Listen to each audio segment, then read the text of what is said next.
I held the DNA test results in my trembling hands, and just like that, my entire life became a lie. I never thought I'd be one of those guys posting something like this, but I need to get this off my chest. I don't have anyone else to talk to, and the weight of this secret is crushing me. 7 years. 7 years I've been raising a little boy I thought was my son, only to discover he doesn't share a single strand of my DNA. I'm trying to process everything, but my mind keeps spiraling between rage, heartbreak, and this overwhelming sense of loss for something I never actually had. I met Sarah at a friend's housewarming party 8 years ago. I wasn't even planning to go that night. I had just wrapped up a grueling 60-hour work week and wanted nothing more than to collapse on my couch with takeout and mindless television. My buddy Jake practically dragged me there, insisting I needed to be social for once. I remember standing awkwardly in the kitchen, nursing a beer I didn't really want, when she walked in. Sarah had this way of lighting up a room without trying. She wasn't flashy or loud, just genuinely warm. Her laugh caught my attention first, authentic and unrestrained. When Jake introduced us, I noticed how her eyes crinkled at the corners when she smiled. We talked for hours that night, long after most guests had left. She was brilliant, passionate about her work as an environmental lawyer, and seemed genuinely interested in my boring accounting stories. I felt seen in a way I hadn't experienced before. Our relationship progressed quickly. After 3 months of dating, we were practically living together. By 6 months, we were discussing our future with certainty that should have scared me but somehow didn't. At the 9-month mark, she told me she was pregnant. I was shocked. We had been careful. But after the initial surprise wore off, I was elated. I proposed 2 weeks later, not because of the baby, but because I couldn't imagine my life without her. We were married in a small ceremony when she was 5 months along, her baby bump barely visible under her flowing dress. The night Ethan was born remains one of the most profound experiences of my life. 26 hours of labor, and I was there for every excruciating minute, holding Sarah's hand, wiping her forehead, feeling completely useless yet desperately needed. When the doctor finally placed that tiny, red-faced bundle on Sarah's chest, I broke down. I had never felt love so immediate and overwhelming. He was perfect, all squinty eyes and wrinkled skin. The nurse helped me cut the umbilical cord, my hands shaking so badly I thought I might drop the scissors. When they placed him in my arms for the first time, something shifted in me. I made silent promises to him, to protect him, to guide him, to be the father I never had. Everyone said he looked just like me. "He's got your nose," they'd say, or, "That's definitely your stubborn chin." I beamed with pride every time. I searched his features for resemblances, convinced I could see my grandfather's eyes, my mother's ears. I never once questioned that he was mine, not until 3 weeks ago. The first years of Ethan's life were a blur of sleepless nights, first smiles, and countless milestones that filled my phone's storage with photos and videos. I was the dad who left work early for doctor's appointments, who knew the words to every annoying children's song, who spent weekends building elaborate pillow forts. My own father had been distant at best, abusive at worst. I was determined to break that cycle, to be present in ways my father never was. Sarah seemed happy too, though in retrospect, there were signs I chose to ignore. The way she sometimes fell silent when I talked about how Ethan had inherited my love for dinosaurs or my hatred of green peppers. The slight tension in her shoulders when family members commented on our resemblance. Once, when Ethan was about 2, her mother made an odd comment. Something about being surprised he didn't have darker hair like his father. Sarah quickly changed the subject, and I thought nothing of it at the time. Our marriage wasn't perfect, no marriage is, but we were solid, or so I believed. We had our routines, our inside jokes, our shared dreams for the future. Sex became less frequent after Ethan, but that seemed normal. Sarah traveled occasionally for work, environmental conferences and such, but I never questioned her fidelity. Not once. I trusted her completely, The revelation came in the most mundane way. Ethan needed a routine blood test, nothing serious, just checking his iron levels because he'd been looking pale. The doctor mentioned his blood type almost as an afterthought. Type up. I'm type O. Sarah is type A. I'm no geneticist, but even I know enough basic biology to understand that a type O parent cannot produce an AB child. It's genetically impossible. I remember standing in that sterile doctor's office, the world suddenly tilting sideways. The doctor, noticing my expression, quickly changed the subject. Did he know? Did he immediately recognize the implications? I drove home in a fog, nearly running a red light, my mind racing through possibilities. Maybe there was a medical explanation. Maybe the lab made a mistake. Maybe I had misunderstood my own blood type all these years. But deep down, I knew. I didn't confront Sarah immediately.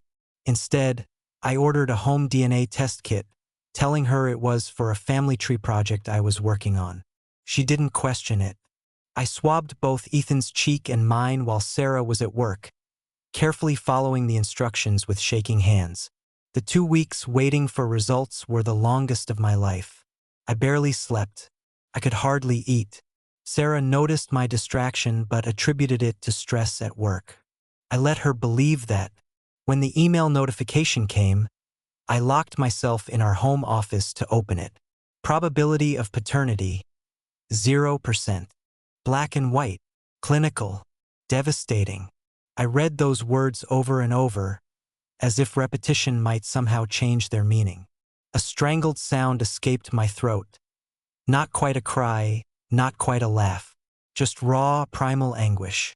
I printed the results and placed them in an envelope. Then I sat on our back porch and watched the sunset, trying to make sense of my new reality. Every memory now needed re-examination. Every moment with Ethan, every milestone celebrated, every "I love you, Daddy." All of it was built on a lie. And Sarah, the woman I had trusted with my heart, my future, my everything, she had allowed this deception to continue for 7 years. I waited until Ethan was asleep before confronting her. I remember every detail of that moment. The way she was folding laundry on our bed, humming softly to herself. The slight furrow in her brow when I entered the room without speaking. The flash of panic in her eyes when I placed the envelope beside her. "What's this?" she asked, her voice already trembling, as if she knew. "Open it," was all I could manage to say. She did, her fingers fumbling with the seal. I watched her face as she read, watched the color drain from her cheeks, watched her shoulders slump in defeat. There was no denial, no attempt to claim lab error, just silence, then tears. The confession spilled out of her in broken sobs. A business trip early in our relationship. A one-night stand with a colleague. She'd convinced herself it was a mistake that never needed to come to light.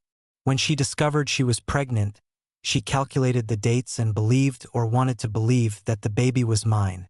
By the time she began to notice features in Ethan that clearly weren't from my genetic line, we were already a family. She claimed to have buried the truth so deeply that she almost believed her own lie. I listened in stunned silence, my heart shattering with each word. The Sarah I thought I knew would never have done this. Yet here she was, confessing to the ultimate betrayal. I couldn't reconcile this woman with the person I had loved for 8 years. "Who is he?" I finally asked, my voice unrecognizable even to myself. She hesitated, then whispered a name I recognized, Mark, a colleague she occasionally mentioned.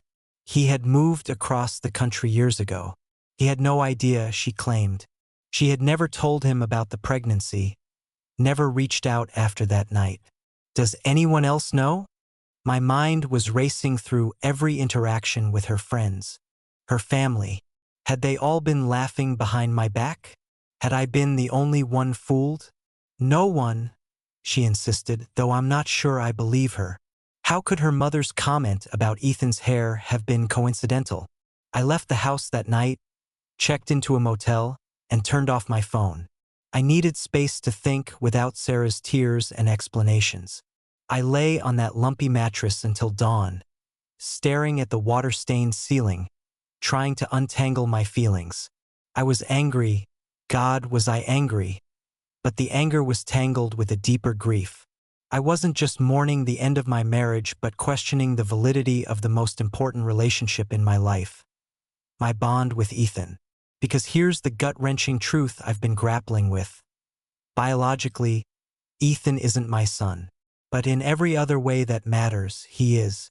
I'm the one who rocked him through colic, who taught him to ride a bike, who knows that he needs his stuffed penguin to sleep and that he hates when foods touch on his plate. I'm the one he calls for when he has nightmares. I'm Daddy, the only father he has ever known. The past 3 weeks have been a special kind of hell. I've been staying at a friend's apartment, seeing Ethan only for brief visits that leave both of us confused and hurting. I've consulted a lawyer about my rights. The legal landscape is complicated. I'm on the birth certificate. I've been his father in every practical sense, but biology is not on my side. Sarah swears she doesn't want to keep me from him, says she understands I need time to process everything, but also gently reminds me that Ethan is wondering why Daddy doesn't live at home anymore. The hardest part is that Ethan can sense something is wrong but doesn't understand what. During our visits, he clings to me more than usual, asking when I'm coming home. His little face clouded with confusion that breaks what's left of my heart. I've managed to keep it together in front of him, but I've lost count of how many times I've broken down in private. I've told no one the full truth. My family thinks Sarah and I are having marriage problems. My friends assume the same. How do I even begin to explain this situation? Hey, just found out the kid I've loved as my own for 7 years isn't actually mine. Pass the beer. I'm drowning in isolation, trapped between the desire to scream the truth from rooftops and the instinct to protect Ethan from the fallout. The questions keep me awake at night. What is the right thing to do here? Walk away from the only woman I've ever truly loved because of one horrible mistake? Abandon a child who calls me daddy, who has my heart if not my DNA? Try to forgive the unforgivable? How do I even begin to rebuild trust after such a fundamental deception? And what about Ethan's biological father? Does he have a right to know he has a son? Would pursuing that relationship benefit Ethan or just cause more confusion and pain? The man is essentially a stranger to me. I've met him perhaps twice at company functions, but he shares something with Ethan that I never will. Sometimes I find myself staring at Ethan's features, now painfully aware of the differences I previously ignored or rationalized. His hair is a shade darker than mine, his eyes more almond-shaped. But then he'll laugh in that way that crinkles his nose just like mine does, or use one of my common phrases, and I'm reminded that nurture can be as powerful as nature. He may not have my genes, but he has my mannerisms, my values, pieces of my personality that no DNA test can measure. Sarah has been texting daily, alternating between desperate apologies and updates about Ethan. She's suggested counseling, begged for another chance, promised complete transparency going forward.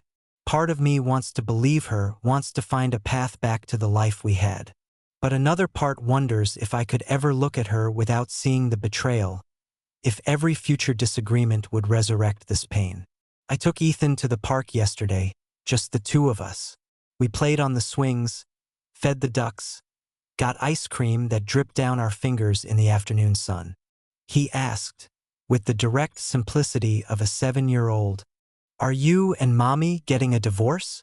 The question knocked the wind out of me. What could I say? I told him that grown-up relationships are complicated sometimes, but that both Mommy and I love him very much, and that will never change. He seemed satisfied with that answer, but I wasn't. It felt insufficient, a placeholder for a truth I'm not ready to face myself, let alone explain to a child. As we walked back to the car, Ethan slipped his small hand into mine, the way he's done 1,000 times before. Such a simple gesture, but it nearly broke me. This child trusts me completely, loves me unconditionally. DNA or not, that bond is real. It exists. It has been nurtured for 7 years. Can I walk away from that? Should I? The more I reflect on it, the more I realize this isn't just about Sarah's betrayal or even about biological connections. It's about identity, mine and Ethan's. For 7 years, being Ethan's father has been central to who I am. My decisions, my priorities, my sense of purpose, all shaped by that role. If I'm not his father, then who am I? And what will it do to Ethan's sense of self if the man he's always known as Daddy suddenly disappears from his life? I've been thinking a lot about my own father lately. The irony isn't lost on me. I spent years determined not to repeat his patterns of absence and emotional distance, only to find myself contemplating walking away from my son. But the circumstances are so different. My father chose alcohol over his family. He was physically present but emotionally vacant. If I step back from Ethan's life, it would be out of a maelstrom of hurt and betrayal, not indifference. But would the effect on Ethan be any different? Would my reasons matter to a 7-year-old boy who just wants his dad? Last night, I found myself pulling out the photo albums that Sarah meticulously maintains. I traced the chronology of our family through these carefully preserved moments. Sarah and me on our wedding day, her belly just beginning to swell with pregnancy. Ethan as a red-faced newborn in the hospital. His first birthday, face smeared with cake. The 3 of us at the beach at Christmas, on countless ordinary days that felt extraordinary at the time. The photos tell a story of happiness, of connection, of love. Was it all a mirage? I don't think so. The love was real, is real, despite the lie at its foundation.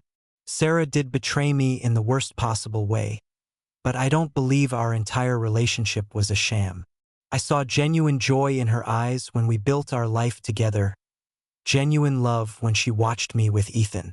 Perhaps that makes this all the more tragic, that something authentic could be poisoned by one terrible secret. I've always prided myself on integrity, on being a man of principle. In my professional life, I've walked away from lucrative opportunities that required ethical compromises. I've ended friendships over dishonesty. My moral compass has always pointed clearly until now. Because what is the right thing to do when all available paths lead to someone's pain? Stay and swallow my pride, my sense of betrayal, to preserve Ethan's stability? Leave and potentially deprive him of the only father figure he's known? There are no clean solutions here, no choices without collateral damage. I've started seeing a therapist, something I never imagined doing. In our first session, I could barely articulate the situation without breaking down. She listened patiently, then asked a question that has haunted me since. What does being a father mean to you? Not, what does being a biological father mean? Just being a father. The distinction matters. Being Ethan's father has meant early morning cartoon marathons on the couch and nighttime monster checks under the bed. It's meant kissing scraped knees and celebrating wobbly bike rides. It's meant teaching him to be kind, to be brave, to be curious about the world. None of that is negated by DNA. The love I've given him, the guidance, the care, it was all genuine, all meaningful regardless of whose chromosomes he carries. Sarah called this morning, her voice raw from crying. Ethan had a nightmare last night, woke up calling for me, inconsolable when I wasn't there. She didn't share this to manipulate me, I don't think, but simply because she's also drowning in this mess we've created. He misses you, she said. I miss you too, but that's not what matters right now. He needs you. She's right about that, at least. I agreed to come over tomorrow to spend the day with him, perhaps stay for dinner. It's a small step, not a decision about our future, but it's something. I'm not ready to forgive Sarah. I'm not sure I ever will be completely, but I am ready to prioritize Ethan's well-being over my own hurt, at least temporarily. Some of my friends would call me a fool for even considering reconciliation. The male friends especially have been clear in their judgment. Leave her, sue for visitation, move on. But they don't understand the complexity of untangling lives so thoroughly intertwined. They see things in black and white. She cheated, she lied, therefore she's unworthy of another chance. Life rarely offers such moral clarity. The question that keeps circling in my mind is whether I can separate my relationship with Sarah from my relationship with Ethan. Can I be his father without being her husband? Would shared custody work? Or would it be a constant reminder of the betrayal? And what happens if Sarah eventually meets someone else? Someone who becomes a stepfather to Ethan? The thought alone produces a visceral reaction of jealousy and fear. I have moments of absolute clarity when I know with certainty that I want to remain in Ethan's life, regardless of what happens between Sarah and me. Then doubt creeps back in, whispering that I'm setting myself up for more pain, that I'm clinging to a role that was never truly mine to begin with. But then I remember Ethan's laughter, his curious questions, the way he looks at me with absolute trust, and those doubts recede. This morning, I went for a long run, pushing myself past exhaustion, as if physical pain might somehow clarify the emotional turmoil. As I sat catching my breath on a park bench, an older man sat down beside me with his grandson. I watched them interact, the gentle guidance, the shared jokes, the comfortable silence between them. It struck me that what I was witnessing had nothing to do with biology and everything to do with love, with presence, with choice. Maybe that's what it comes down to, choice. Sarah made choices that led us here, selfish, devastating choices. Now I face my own choices, equally consequential but made with fuller awareness. I can choose anger and separation, or I can choose forgiveness and rebuilding. I can choose to walk away from Ethan, or I can choose to remain his father in all the ways that matter most. I don't have answers yet. The wound is still too fresh, the betrayal too raw. But I'm beginning to see glimmers of a path forward, one that preserves what's worth saving while acknowledging that things can never be exactly as they were before. Tomorrow, when I see Ethan, I'll hug him a little tighter, listen a little more intently to his stories, be fully present in a way that perhaps I took for granted before. I won't make promises I'm not sure I can keep, but I'll show up. That's what fathers do after all. They show up. As for Sarah and me, that's a longer, more complicated journey. Trust once broken isn't easily repaired. But I'm not ready to declare it impossible. We built something beautiful together, something worth fighting for, even if its foundation needs to be reconstructed entirely. I understand now that family isn't defined by blood alone. It's defined by love, by sacrifice, by choosing each other day after day, especially when it's difficult. Ethan may not have my DNA, but he has my heart. He has 7 years of memories, of traditions, of bonds that can't be measured in genetic markers. That counts for something. It has to. I don't know what the future holds. I don't know if my marriage can survive this revelation or what shape my relationship with Ethan will take in the years to come. But I do know that I am still his father. Not because of biology, but because of love. Not because of obligation, but because of choice. And maybe, just maybe, that's enough to build upon. Update. It's been 2 months since I wrote the original post, and I wanted to share where things stand. First, thank you to everyone who commented with advice and support. It meant more than you know during the darkest days. Sarah and I are in intensive couples therapy. I moved back home after 3 weeks away, but into the guest room. We're taking things day by day. The anger still rises unexpectedly. The trust is still fragile, but we're talking more honestly than we have in years. I don't know if our marriage will survive long-term, but we're both committed to trying for now. As for Ethan, he's doing better with me back in the house. We haven't told him the truth yet. Our therapist advised waiting until he's older, giving Sarah and me time to establish a stronger co-parenting relationship whatever happens with our marriage.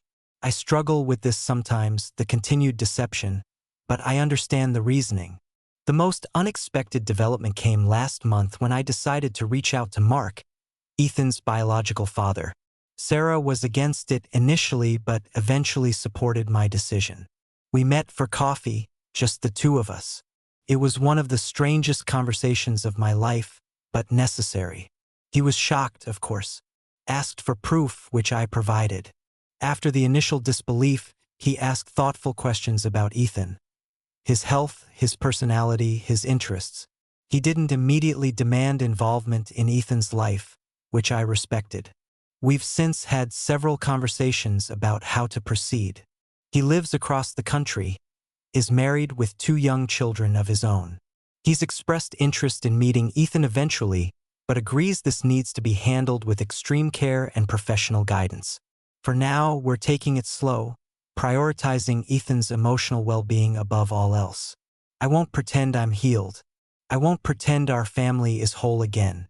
But there are moments, watching Ethan concentrate on building a Lego structure, hearing Sarah laugh genuinely at something for the first time in months, when I can envision a future where this pain is not the central feature of our lives. Not forgotten, but incorporated into a new understanding of who we are as individuals and potentially still as a family. I don't know if that makes me strong or foolish. Maybe both. But I do know that walking away would have been easier in some ways than staying to work through this mess. I chose the harder path because some bonds, even those not formed by blood, are worth fighting for. Time will tell if I made the right choice. For now, I'm taking it one day at a time, loving my son, because regardless of genetics, that's who he is to me, and trying to find a way forward with integrity, compassion, and hope. You can't choose your biology, but you can choose your family. Every day I choose Ethan, and that choice, I believe, is what makes me his real father.